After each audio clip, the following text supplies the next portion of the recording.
आप लोगों के बीच में एक बार फिर दूसरी रागनी का मौका हमारे बीच में कमेटी ने दिया है और फौजी करमवीर बड़े भाई ने इशारा किया है कि भाई महिपाल राठी व कल्याण कराना दोनों मिलकर उनकी पसंदीदा रागनी हीर व रांझे के प्रसंग से आप लोगों के सामने रखी जाए।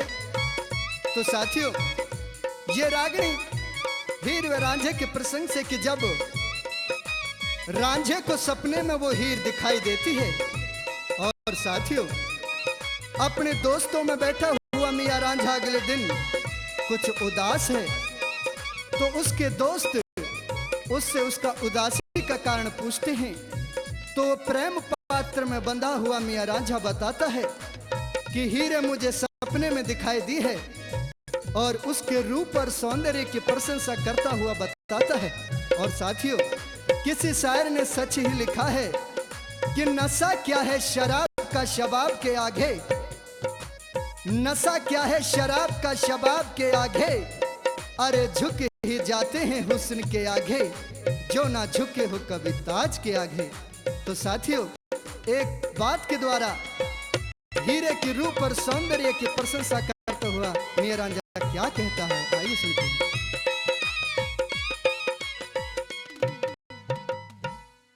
अरे जब तक देखी हीर भूल गया हो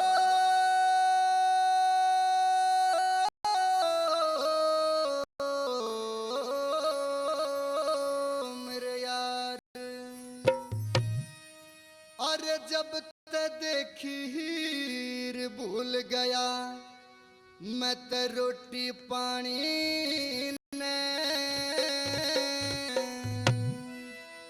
अरे रांझे का दिल ले लिया हीरे मरजानी ने, अरे रवत मार गीताना मेरा दिल हो गया दीवाना, अरे रवत मार गीताना मेरा दिल हो गया दीवाना।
मस्त जवानी ने ओ रांझे का दिल ले लिया हीरे मर्दानी ने, अरे रवत मार गीताना मेरा दिल हो गया दीवाना, अरे रवत मार गीताना, मेरा दिल हो गया दीवाना।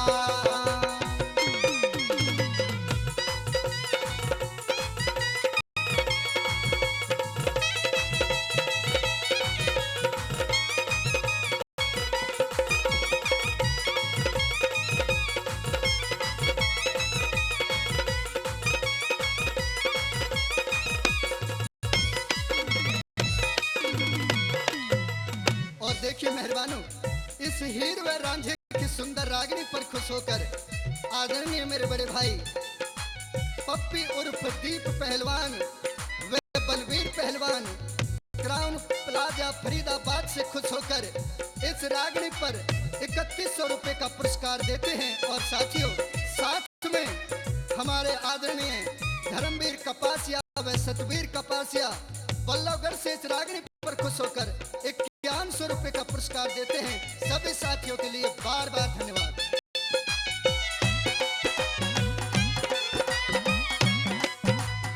अपनी बात मोहब्बत का पूरा प्रण निभाऊंगा, तकत हजारा छोड़ के हीर तेह मिलने जाऊंगा।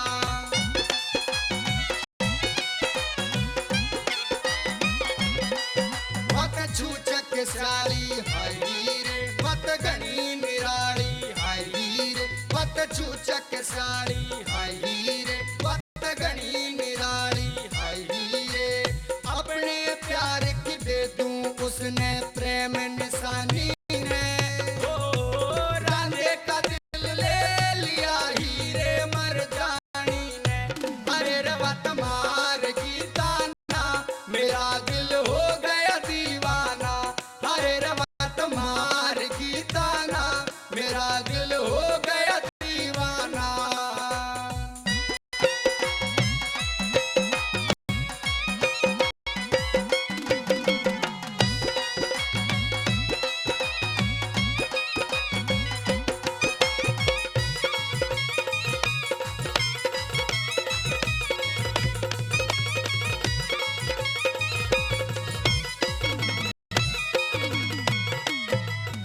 बल्लभगढ़ तहसील में एक कला फिरोजपुर गांव है, रतन सिंह तेरी टोली का सुन रखा